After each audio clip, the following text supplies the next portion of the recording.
Ang programang ito ay rated SPG. Striktong patnubay at gabay ng magulang ang kailangan. Maaaring may masiselang tema, lengguwahe, karahasan, sexual, horror o droga na hindi angkop. Kumusta mga kaibigan at welcome back sa ating munting channel.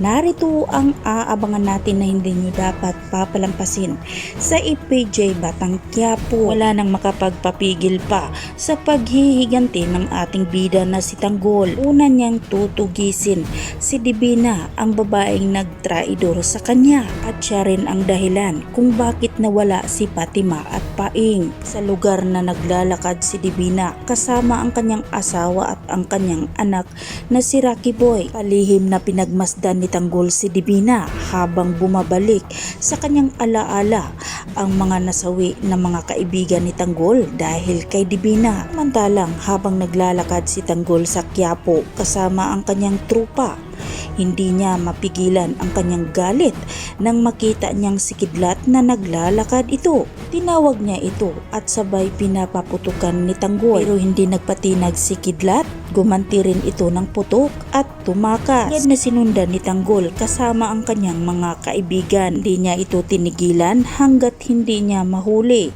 hanggang sa naabutan na niya si Kidlat. Dito na tinamaan si Kidlat ng matinding suntok ni Tanggol hanggang sa nagkahandusay na itong si Kidlat, hanggang sa tinutukan na ni Tanggol ng baril itong si Kidlat at pinaamin kung saan nila dinala si Ramon. Wala nang nagawa si Kidlat kundi sinabi ang totoo kay Tanggol kung saan nila dinala at tinago si Ramon. At dito pinalabas ni Tanggol ang kanyang galit.